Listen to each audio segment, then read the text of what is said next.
ሰላም ጤና ይስጥልኝ የተወደዳችሁና የተከበራችሁ የዚህ ቻናል ቤተሰቦች። ይህ ቻናል በአዲስ መልክ በማህበራዊና ኢኮኖሚያዊ በታሪክና በኪነ ጥበብ ዙሪያዎች ላይ የተለያዩ ፕሮግራሞችን እያዘጋጀ ወደ እናንተ ሊያቀርብ ዝግጅቱን ጨርሶ ይገኛል። ለዚህ ቻናል አዲስ የሆናችሁ ሰብስክራይብ እንድታደርጉ እየጋበዝን ወደ ዛሬ ፕሮግራማችን እንገባለን። በዛሬው ፕሮግራማችን 50 ዓመት ወደ ኋላ ተጉዘን ስለ አንድ ጀግና ኢትዮጵያዊ ብዙም ያልተወራለት ስለሱም ብዙ ያልተጻፈለት ጀግና ኢትዮጵያዊ እናወሳለን።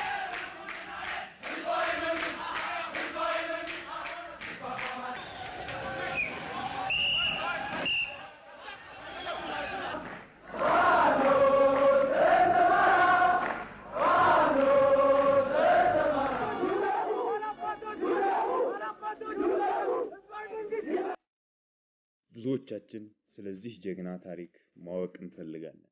ነገር ግን የተለያዩ መጽሐፍቶችን ብንፈልግም ከአንድ ገጽ የዘለለ ታሪክ አናገኝለት። እኛም ይህንን በመመልከት ከተለያዩ የአገር ሽማግሌዎችና የሱም ቤተሰቦች በመጠየቅ እንዲሁም ከተለያዩ መጽሐፍቶችን ያሉ የተለያዩ ታሪኮችን የተለያዩ ሐሳቦችን በማጣመር ይህንን ቪዲዮ አዘጋጅተናል። ለዚህ ቻናል አዲስ የሆናችሁ ላይክ እና ሰብስክራይብ ሼር በማድረግ እንድትተባበሩን እየጠየቅን ታሪኩ ለእናንተም ለሁሉም ሰው ስለሚጠቅም እስከመጨረሻው እንድትከታተሉን እየጋበዝን ወደ ፕሮግራማችን እንገባለን።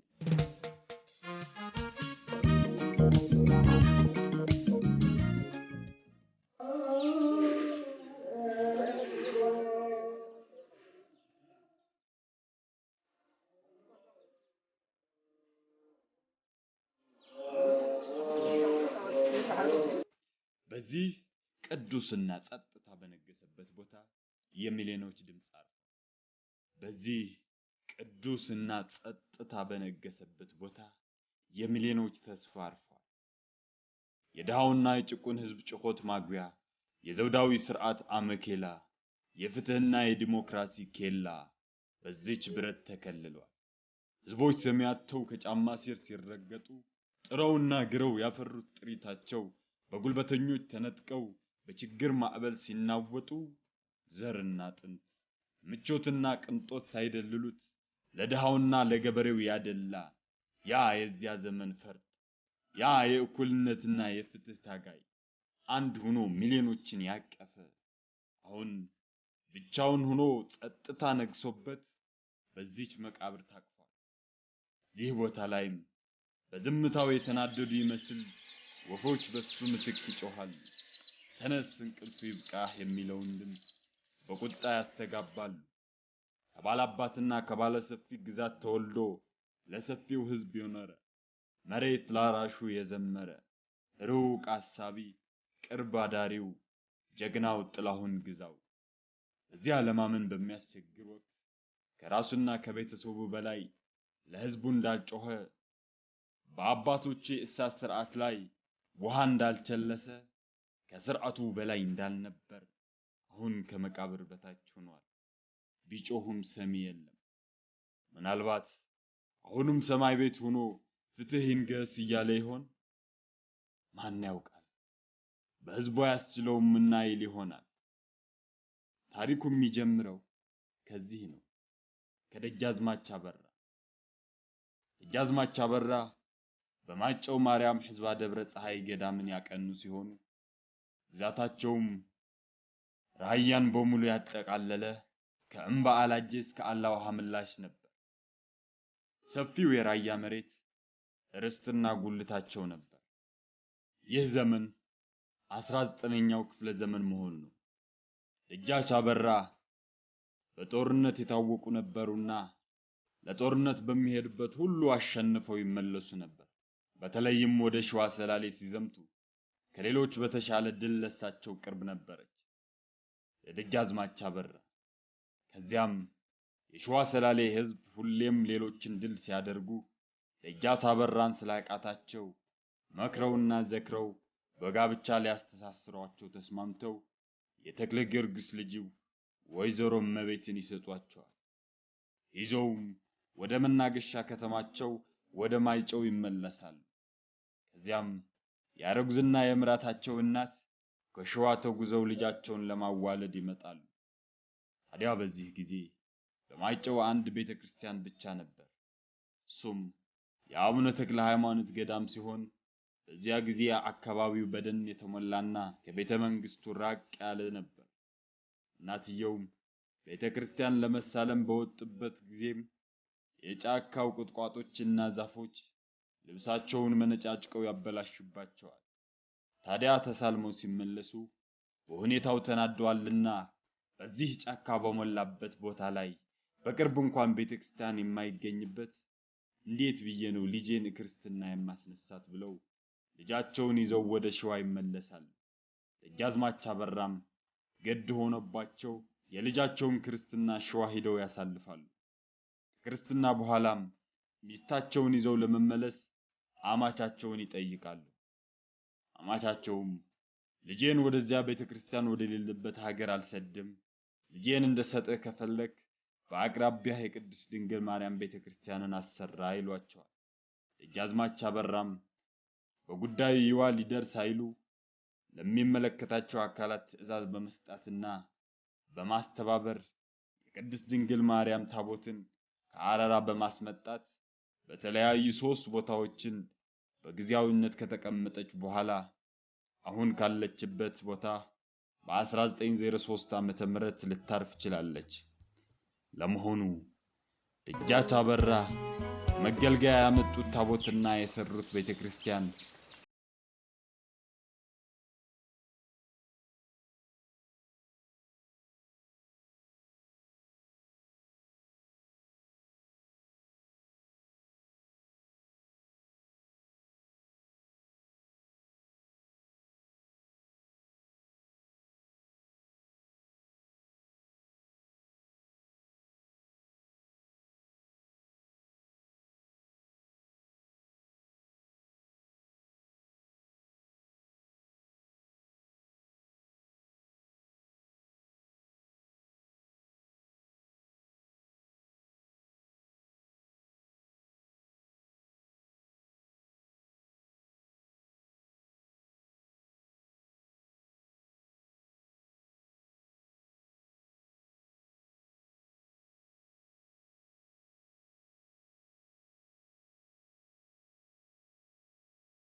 እንቅስቃሴ ሲያደርግ ቆየ።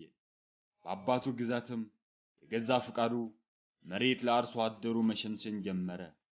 ራሳችሁ ጥራችሁና ግራችሁ ያፈራችሁትን ንብረት ለራሳችሁ ውሰዱ፣ ስለምንስ ላለፉት ነገር ከራሳችሁ በላይ ትገብራላችሁ? የሰው ልጅ ሁሉም እኩል ነው እያለ ይሰብክና ግንዛቤ ሲሰጥ ቆየ። ጥላሁን በዚህ ቆይታው ከኪሮስ ወልደሰንበት ጋር ይተዋወቃል። ተዋውቀውም በጓደኝነት ይቆያሉ። አንድ ዓመት ሲሞላውና ጥላሁን ወደ ትምህርቱ ሊመለስ ሲል ኪሮስ አረገዘች። ጥላሁን የትምህርት ጊዜው ደረሰ። በጓደኝነት የተጀመረው ቅርርብ እስከ እርግዝና ተጓዘ። ጥላሁን ለድሃውና ለጭቁን ሕዝብ ሲል የግድ መሄድ አለበትና ኪሮስ እንዳረገዘች ከመቼውም ጊዜ በላይ ለሕዝቡ መስዋዕት ለመክፈል ዘውዳዊ ስርዓትን ገርስሶ ለመጣል በልበ ሙሉነት ወደ ትምህርቱ ወደ ቀዳማዊ ኃይለ ሥላሴ ዩኒቨርሲቲ አመራ። እስከ ሞት ድረስ መስዋዕት ለመክፈል ቆርጦ ተነሳ። ጉዞ ወደ አዲስ አበባ። ጥላሁን ዩኒቨርሲቲ እንደገባ ከመቼውም ጊዜ በበለጠ እንቅስቃሴ ማድረግ ጀመረ። በዛውም ወቅት በ1962 ዓመተ ምህረት እዙዋ ዳግም ፕሬዝዳንታዊ ምርጫ ያደርጋል። ጥላሁን ይበልጥ ተቀባይነት እያገኘ መጣ። ቀጣዩ ፕሬዝዳንት እንደሚሆን በብዙዎች አመኔታን እያስገኘ መጣ። ህዳር ወር 1962 ዓመተ ምህረትም እንደተባለው ፕሬዝዳንታዊ ምርጫ ተደረገ። ጥላሁን ሰፊ ተቀባይነትን በማግኘት በከፍተኛ ድምጽ አሸነፈ። በፕሬዝዳንትነት ጊዜውም የተማሪውን የመጻፍ የመናገርና የመደራጀት ነጻነት ይበልጥ እንዲጠናከር የተለያዩ ሐሳቦችን እንዲሸራሸሩ ማበረታታት ቀዳሚ ስራው አደረገ። ጥላሁን የኢትዮጵያ ተማሪዎች ትግል መሰረታዊ አቅጣጫ እንዲይዝና የመደራጀት አስፈላጊነትን የጠቆመ አርቆ አስተዋይ መሪ ነበር። የዙዋ ማህበር በ6 ኪሎ ልደት አዳራሽ ተማሪዎች በመሰባሰብ የተለያዩ ጉዳዮችን በማንሳት ያወያይና ያከራክር ነበር። በዚሁ አዳራሽ ተደጋጋሚ ስብሰባዎችን በሚካሄዱበት ወቅት ይነሱ ከነበሩ ርዕሰ ጉዳዮች ውስጥም የዩኒቨርሲቲው አስተዳደር የሚፈጥራቸውን ችግሮች፣ የምግብና የመኝታ አገልግሎቶችን ጨምሮ እንዲሻሻሉ፣ የጭቁን ቪየትናማውያንና ሮዲሻውያን ትግል መደገፍና ልምዳቸውን መውሰድ፣ ዘውዳዊ አገዛዝ በተለያዩ ብሔሮች ላይ በተለይም በአርሶ አደሩ የሚፈጽማቸውን የግፍ ተግባራት በመቃወም መሬት ለአራሹ ይሰጥ፣ የድሃ ልጅ ይማር፣ የዲሞክራሲ ጥያቄ ካለ ገደብ ይከበር፣ የዜጎች እኩልነት፣ የብሔሮች እኩልነት ይረጋገጥ፣ ህዝባዊ መንግስት ይመስረት፣ መንግስትና ሃይማኖት ይለያይ፣ መንግስት በሃይማኖት ሃይማኖትን በመንግስት ጣልቃ ይግባ፣ የፍትህና የርትዕ የሰብአዊ መብት ይከበሩ የሚሉ ጥያቄዎችንና መፈክሮችን ይስተጋቡ ነበር። አሁን የጥላሁን የልጅነት ህልሙ እየተሳካ ይመስላል። በተማሪዎች ላይ ተቀባይነቱ እየሰፋ ከዩኒቨርሲቲው አልፎ ከውጭ ባሉ ሁለተኛ ደረጃ ትምህርት ቤቶችም እንደ ገባር ወንዝ ሆነው ተቃውሞውን አጧጧፉ። በተለይም የጥላሁን ጓደኛ በሆነው በዋለልኝ መኮንን የብሔር ጥያቄ በኢትዮጵያ የሚል ርዕስ የያዘው ጽሑፍ ከዩኒቨርሲቲው አልፎ ወደ አዲስ አበባና ሌሎች ከተሞች በብዛት ተበተነ። ጽሑፉ ለኢትዮጵያ ህዝብ የራስን ዕድል በራስ የመወሰን ብሩህ ተስፋን ያመላከተ ነበር። ኢትዮጵያ የብሔር ብሔረሰብ እስር ቤት መሆኗንና ብሔሮቿ ኢትዮጵያዊ ለመሆን የገዢ መደብ ዘር መሆን እንደሚገባቸው የሚደረገውን ነባራዊ አካሄድ አሳፋሪና መወገዝ ያለበት መሆኑን በግልጽ አደባባይ ወጣ። በዚህ ጊዜ ትግሉ የሚመሩት የባላባት ልጆች መሆናቸውን ትግሉ ለመቀላቀል ይፈሩ የነበሩ ተማሪዎችን ወኔ የሰጠና እነሱ የባላባት ልጆች ሆነው ለኔ ከታገሉልኝ እኔ ስለራሴ ለምን የሚለውን ወኔ ሰንቀው በይበልጥ እንዲነሳሱ አደረገ። የብሔር ጥያቄ ማንሳት ጎጠኝነት ነው ብለው ያስቡ ከነበሩት ጋርም የብሔር ጥያቄ ወቅታዊ ጥያቄና በማርክስ ሌኒናዊ ርዕዮት ውስጥ በግልጽ የተቀመጠ መብት ነው በማለት ክርክርና ውይይቱ አዲስ ምዕራፍ አስያዙት። ከዚህ ጋር ተያይዞ ነበር ማርክስ ሌኒናዊ ጽሑፎች የአርነት እንቅስቃሴ ተሞክሮዎችንና የኢትዮጵያ ወቅታዊ ሁኔታ መዳሰስ የተጀመረው። የቀዳማዊ ኃይለ ሥላሴ ዩኒቨርሲቲ ተማሪዎች ማህበር ከሁለተኛ ደረጃ ተማሪዎች ጋር የነበረውን ግንኙነት እየተጠናከረ በመሄድ ንጉስንና ባላባቶችን እንቅልፍ ነሳቸው። ጃንሆይ ዙፋናቸው ሲናወጥ፣ መንግስታቸው ሲፈርስ ዝም ብለው ማየት አልደፈሩ። የጥላሁንን በተማሪዎች ውስጥ ጉልህ ስፍራ እየያዘ መምጣት ንጉሱንና ባላባቶቹ ጥርስ ውስጥ እንዲገባ አደረገው። ጥላሁንን አስጠርተውም አስመከሩት። የሚያደርገው እንቅስቃሴ እንዲያቆም ተነገረው። ጥላሁን ግን ጽኑ ዓላማ አንግቧልና ፍጹም ሊቀበላቸውና ሊያቆም አልቻለም። ንጉሱም ዝም ማለት አይችሉምና ምናልባት በቤተሰባዊ ዝምድና ተይዞ ያቆም ይሆናል በማለት ጥላሁንን አስጠርተውም አስመከሩት። ጥላሁን ግን ይህ ሊያቆመው አልቻለም። እንብኝ ለህዝቤ በማለት ከመቼውም በላይ ስለ መብትና ነፃነት እየተሟገተ በርካታዎችን በአምሳሉ ቀረጸ። ከዚህ በኋላ ነበር ንጉሱ ትዕግስታቸው ተሟጦ ያለቀው። ይህ ሁሉ ሲሆን ጥላሁን በፕሬዝዳንትነት ጊዜው ሁለተኛ ወር እንደያዘ ነው። ንጉሱ አመረሩ። ጥላሁንን በማስወገድ ለሌላው ተማሪ መቀጣጫ በማድረግ ትግሉን ለማለዘብ ቀዳሚ እቅዳቸውን አደረጉ። በዚህ ጊዜ ከኪሮስ ወልደ ሰንበት የጥላሁን ልጅ በላይ ጥላሁን ተወለደ። የንጉሱ ነጭ ለባሶችና የጸጥታ ኃይሎች ጥላሁንን በሄደበት ቦታ ሁሉ እየሄዱ ይከታተሉትና ያስፈራሩት ጀመር። ይህ ዛቻና ማስፈራሪያ ግን ለጥላሁን ምንም አልነበረም። ሁሌም እንደተለመደው መደበኛ እንቅስቃሴው እንደወትሮ ያደርጋል። ታዲያ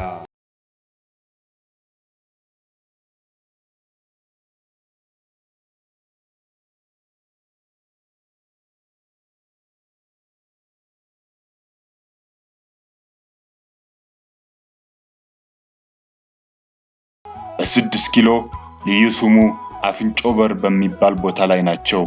ታክሲ ሊያሳፍሯት በመጠባበቅ ላይ ናቸው። ሰዓቱ በግምት ከምሽቱ 1:15 ቢሆን የተጠበቀው ታክሲ ግን ሊመጣ አልቻለም። ይልቁንስ በታክሲው ምትክ አንድ ታርጋ የሌለው መኪና በመምጣት ጀግናው የፍትህና የዲሞክራሲ ታጋይ ወጣት ላይ የሞት ጥይቷን አርከፈከፈችው። ጥላሁን ተመትቶ ወደቀ። ሰዎች ተሯሩጠው በወቅቱ ቤተሳይዳ ሆስፒታል በመባል የሚታወቀው የካቲት 12 ሆስፒታል ቢያስገቡትም ሊያተርፉት አልቻሉም። የተማሪዎች የአድኑልን ጥሪ ሰሚ ጆሮ አጣ። በኢትዮጵያ የተማሪዎች እንቅስቃሴ መሪ ቦታ የነበረው ጥላሁን ግዛው በግፍ ተገሏል። ጥላሁንን በመግደል የፊውዳል ስርዓት አገዛዝ ዕድሜን ለማራዘም ያለሙት ግድያው ተሳካላቸው። ትግልን ግን ሊገቱት አልቻሉም። ይህ ሁሉ ሲሆን ጓደኛው ዋለልኝ 5 ኪሎ በሚገኘው ቤቱ ከሌሎች ጓደኞቹ ጋር ነበር። አንድ ወጣት ወደ ቤት ይመጣና የጥላሁንን በጥይት መመታት ይነግራቸዋል።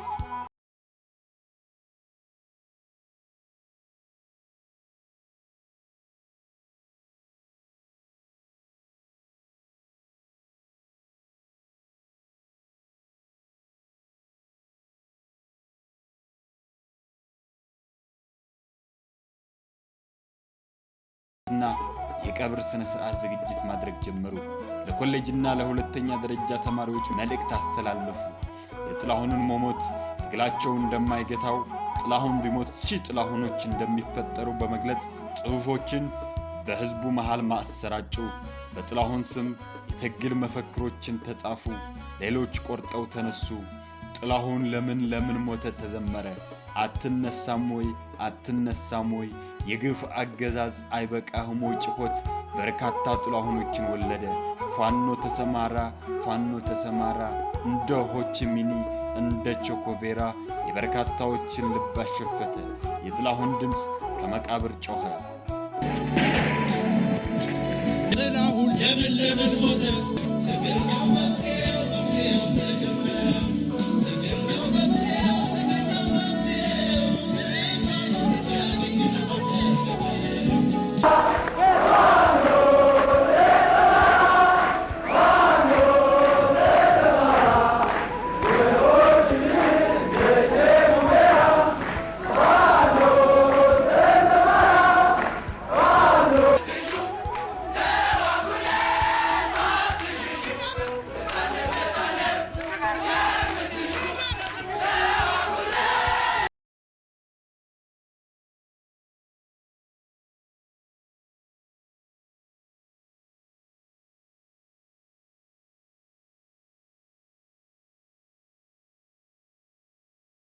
ቀን 1962 ዓ.ም አለፈ።